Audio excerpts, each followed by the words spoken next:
1 घंटे की रसोई। नहाने का समय खत्म हुआ, नंदू पानी बंद करो।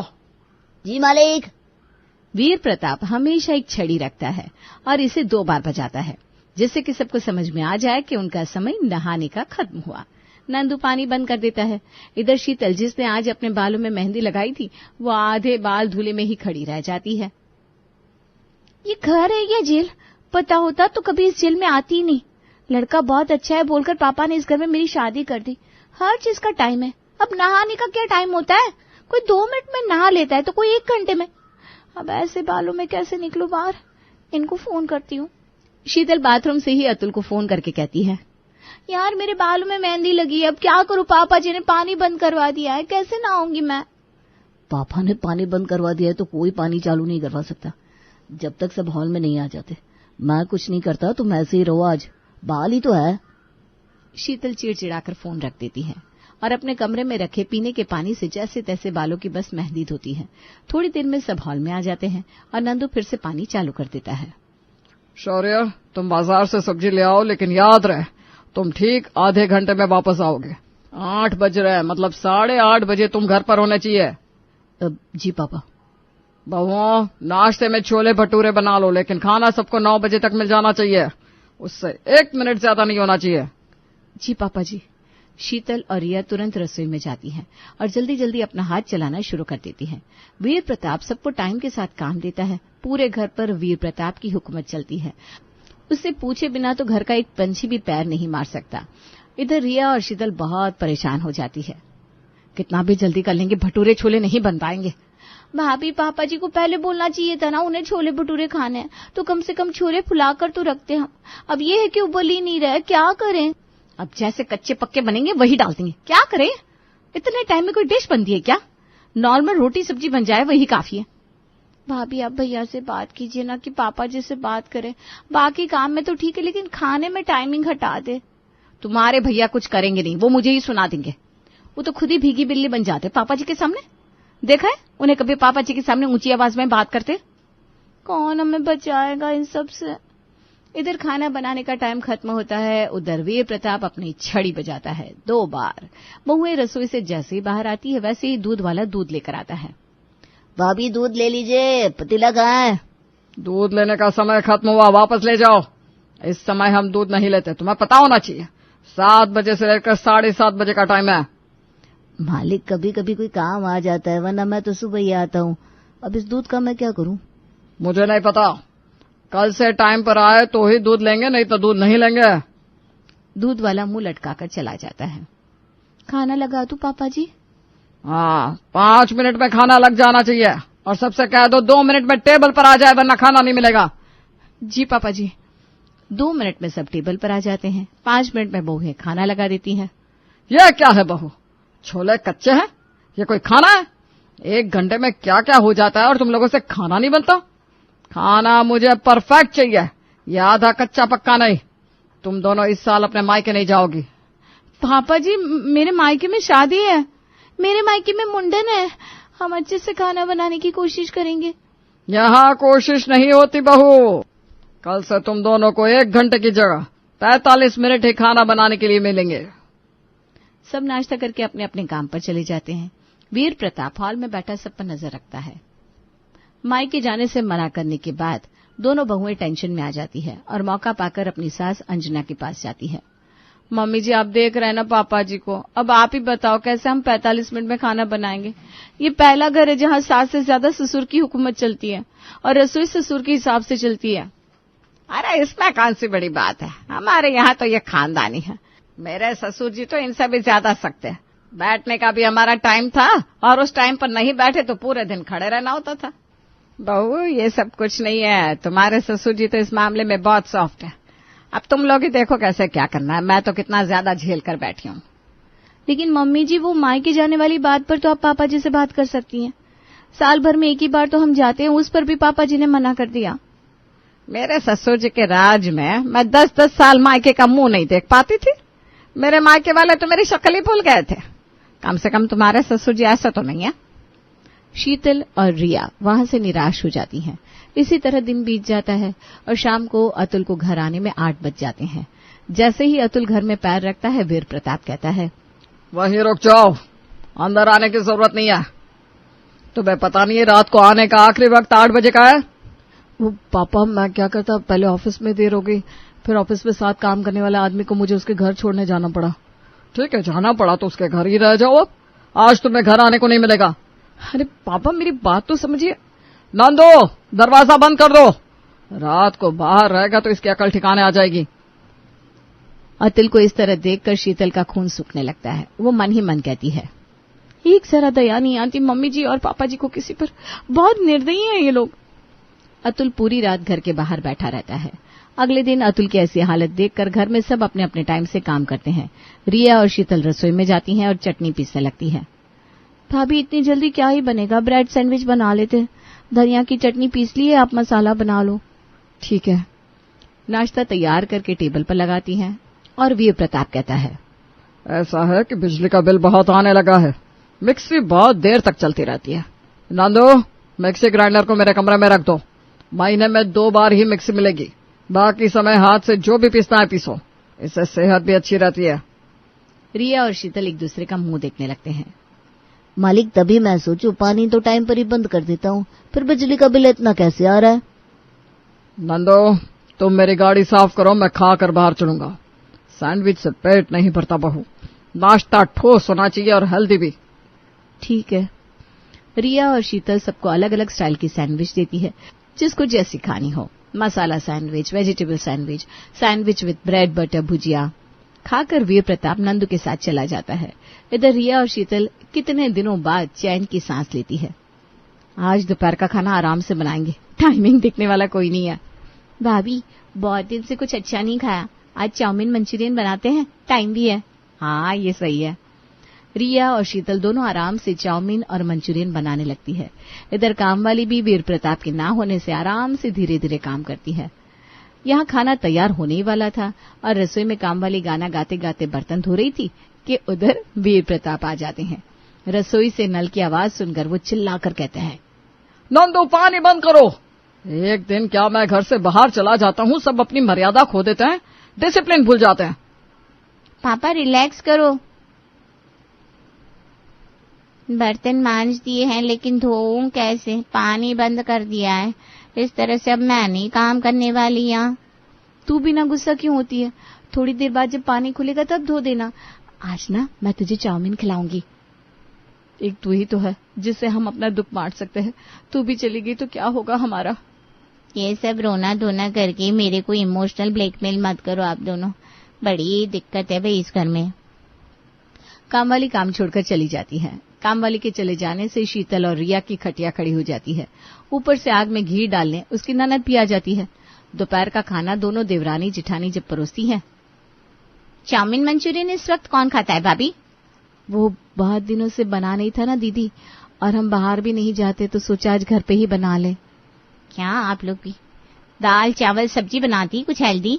ये मैदा वैदा मैं नहीं खाती, मुझे मेरी सेहत मेंटेन रखनी पसंद है। तो आपके लिए लस्सी बना देती हूँ दीदी। ठीक है। रिया रसोई में जाकर लस्सी बनाती है। भगवान, किस कलम से तूने मेरी किस्मत लिखी थी? एक इसकी कमी थी, अब वो भी आ गई। पूरा मार कर ही छोड़ेंगे ये लोग हमें। रिया लस्सी बनाकर मेघा को देती है। ओ भाभी, कितनी ठंडी लस्सी है, आप लोग ना मुझे टॉन्सिल करवा के रहोगी। दीदी वो लस्सी खट्टी ना हो इसलिए फ्रिज में रख दी थी। पहले फ्रिज होते ही कहाँ थे? फ्रिज का सामान खराब ही करता है सो अलग, ऊपर से बिजली बिल इतना आता है। अब समझ में आ रहा है मुझे इतनी कमजोरी कैसे आ रही है। नंदो, फ्रिज रसोई से हटा दो और मेरे कमरे में रख दो। खाना खाकर सब सोने चले जाते हैं और शीतल कहती है, एक तो खाना बनाने के लिए 1 घंटे का टाइम मिलता है, उसमें भी फ्रिज और मिक्सी की सुविधा नहीं, तो इतनी जल्दी कहाँ से खाना बनेगा? ऊपर से दीदी अलग ही हेल्दी का राग आलाप रही हैं। अब उन्हें मैं दिखाती हूँ हेल्दी क्या होता है। हमारा साथ देने वाला कोई नहीं है शीतल। पर हमें तो अपने लिए कुछ करना ही होगा। वैसे भी मायके तो इस साल जाने को नहीं मिलेगा, तो अब किस बात का डर? अगले दिन नाश्ते में वीर प्रताप कहता है, बहू जरा कचौड़ी बना दो। जी पापा जी। रिया रसोई में जाती है और शीतल से कहती है, मैं जल्दी से बर्तन धोती हूँ, तू गर्म पानी में चने डाल दे और कचौड़ी का आटा लगा दे। बहुत काम है, दही फेंटना है, इमली की चटनी बनानी है, धनिया की चटनी पीसनी है। जस्ट चिल भाभी, अब कोई इतनी हड़बड़ी नहीं है, पूरा 1 घंटा है हमारे पास। शीतल, राज कचौड़ी बनाने में कम से कम 2 घंटे लगते हैं। इसमें भी अगर चटनियां पहले से बनी हो, और यहाँ तो कुछ बना हुआ भी नहीं है। भाभी पहले बर्तन करते हैं साथ में। बर्तन करने की बात शीतल कहती है। भाभी आप आटा लगाओ, तब तक मैं बाकी काम कर लेती हूँ। शीतल चने बॉईल करके उसमें आलू, प्याज, धनिया पत्ती डालती है। फिर उसमें जीरा और धनिया का मसाला डालकर काला नमक डाल देती है और ऊपर से भुजिया डाल देती है। ये क्या है शीतल? भाभी वक्त और सामान जितना मिलेगा हम उसी में बना सकते हैं ना। चलिए आप बेलिए, मैं पुड़िया उतार देती हूँ। 1 घंटा होते ही वीर प्रताप अपनी छड़ी बजाने लगता है। रिया और शीतल खाना लाकर टेबल पर सजा देती हैं। पूड़ी, चना और दही सबको देती है। राज कचौड़ी सबके लिए। दिमाग तो ठीक है भाभी आपका, ये राज कचौड़ी है। दिमाग तो ठीक है दीदी मेरा, क्यों? इसे राज कचौड़ी कहते हैं क्या? भूल गई क्या राज कचौड़ी बनाना? जब शादी होकर आई थी तो पहली रसोई में यही बनाई थी क्या? पापा जी, उस वक्त और अभी में बहुत अंतर है। उस समय टाइम की कोई सीमा नहीं थी। हमारे पास मिक्सी, फ्रिज थे, काम वाली थी, तो उस समय उस स्टाइल की राज कचौड़ी थी। ये 1 घंटे वाली हेल्दी राज कचौड़ी है। क्यों, सही कहा ना मैंने दीदी? दीदी आप ही ने तो कहा था मैदे से आपको दिक्कत है, आपकी हेल्थ भी तो जरूरी है ना। सब चुप हो जाते हैं और चुपचाप से खाना खा लेते हैं। शौर्य भैया, मुझे मेरे ससुराल छोड़ दीजिए। बेटा कल ही तो आई है और आज तुझे जाना है। हाँ पापा, वो इनका मन नहीं लगता ना। हाँ दीदी, एक आप है जो मायके में रहना नहीं चाहती, और एक हम है जिन्हें मायके जाने नहीं दिया जाता। लेकिन मेघा, मेरे पास सिर्फ 2 घंटे है, मुझे मार्केट का सारा काम भी करना है, वरना पापा मुझे घर से निकाल देंगे। जा जाकर मेघा बेटी को उसके ससुराल छोड़कर आ। मेरी लाड़ो रानी के लिए कोई नियम नहीं है, बेचारी साल भर में कभी कभी तो आती है। जी पापा जी।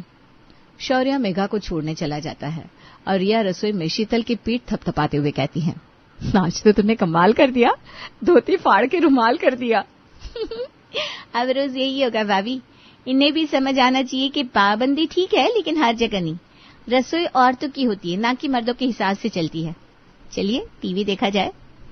शीतल और रिया हॉल में नाश्ता करते हुए टीवी देखने लगती है। भाभी बहुत दिनों के बाद टीवी देखने को मिल रहा है ना, और खाना भी आराम से खा रहा है। मैं तो कुछ भी खा लूंगी, अब तो चाह भी मर गई है, मुंह का टेस्ट ही खत्म हो गया है, साथ में जिंदगी का टेस्ट भी खत्म ही है। इतने में वीर प्रताप वहां आकर कहता है, नंदो टीवी बंद करो, नाश्ता करने का वक्त सबके लिए 15 मिनट है। टीवी चलती रहेगी तो बिजली बिल के साथ टीवी भी खराब होता है। रिया और शीतल उठकर अपने अपने कमरे में चली जाती हैं और फिर दोपहर में खाने के वक्त अंजना कहती है, बहू अभी पाव भाजी बना लेना, रात का काम भी हो जाएगा। जी मम्मी जी, हो जाएगा, 1 घंटा बहुत है, आधे घंटे में ही बन जाएगा ये तो। शीतल और रिया रसोई में जाती है, दोनों बर्तन करती है। पहले तुमने तो पापा जी को सबक सिखाने की ठान लिया। हाँ नहीं तो क्या, जब देखो इस टाइम में ये होना चाहिए, इस टाइम में वो होना चाहिए। अब पाव भाजी में क्या करेगी तू? करना क्या है, बस मिलकर सब्जी काटनी है। 1 घंटे में जो हो सकेगा वही करेंगे ना। उन्हें खाना भी वैरायटी वाला चाहिए, टेस्टी चाहिए, फिर हेल्दी भी रहने का ड्रामा चाहिए। 1 घंटे में ये सब कुछ होगा, ये कैसे पॉसिबल है? शीतल और रिया सब्जी काटती है, फिर उसे बॉईल करके रख लेती है। दूसरी ओर आलू उबालकर उसका भरता बनाकर बॉईल सब्जी में डाल देती है और पाव बिना सेके ही रख देती है। खाने का वक्त होता है, खाना टेबल पर लगाकर शीतल कहती है, पाव भाजी तैयार है। ये पाव भाजी है क्या? पाव तो सेका ही नहीं है तुमने यार। इससे कोई कैसे खाएगा? अरे भाजी में तो कोई मसाला ही नहीं है, बस बॉईल करके रख दिया है। बहू ये क्या है? मम्मी जी ये पाव भाजी है, इसे खाने से हेल्थ भी अच्छी रहेगी और तो और पाव भाजी का स्वाद भी आ जाएगा। सही कहा ना पापा जी? तुम दोनों ने अलग ही परेशान कर रखा है। अरे हमने क्या किया? ये 1 घंटे में बर्तन धोकर इतना सब बना दिया, कम है क्या? 1 घंटे में जैसी जितनी पाव भाजी बनती थी बना दी हमने। सब चुप हो जाते हैं और खाना खा लेते हैं। अब रोज इसी तरह से शीतल और रिया डिश के नाम पर आधा अधूरा खाना देती। एक दिन तो हद ही हो जाती है जब मेघा के पति सौरभ अपने ससुराल आते हैं। उसके आते ही वीर प्रताप उसके आगे पीछे करने लगते हैं। बहू दामाद जी के लिए नाश्ता लगाओ, जो भी उन्हें पसंद है। मेरी पसंद तो आप लोगों को पता ही है भाभी। जी सौरभ जी, अब भी लाती हूँ। बहू 10 मिनट में नाश्ता लगा देना। शीतल लस्सी बनाती है और रिया चाउमीन। भाभी क्या इतना कर रही हो, बॉयल चाउमीन में कच्ची सब्जी रखकर परोस दो। अब सौरव जी को भी तो पता चले उनके ससुराल में क्या चल रहा है। हाँ, ठीक कहा तुमने। शीतल और रिया नाश्ता लगाती है। भाभी, ये लस्सी तो एक जरा ठंडी नहीं है। मुझे ना ठंडी पसंद है, मजा ही नहीं आएगा। वो क्या है ना सौरव जी, मेघा दीदी और पापा जी को हमारी सेहत का बहुत ख्याल है, इसीलिए रसोई से फ्रिज हटवा दी। बिजली का बिल बहुत आता है ना। मेघा तो खुद चिल्ड कोल्ड ड्रिंक पीती है और हमारे घर में फ्रिज 24 घंटे ऑन रहती है। अब पी लीजिए सौरव जी, हमने इतने प्यार से बनाया है तो। वो तो पी लूंगा, लेकिन ये चाउमीन तो नहीं खाई जाएगी। कच्ची सब्जी और बॉयल चाउमीन, कुछ टाइम और लग जाता, लेकिन खाने का स्वाद तो आना चाहिए। अब खाना तो मन से खाना है, कोई दिन बताने के लिए नहीं खाना। ये आप समझ रहे हैं ना सौरव जी, लेकिन 10 मिनट में तो इससे ज्यादा कुछ नहीं बन पाता।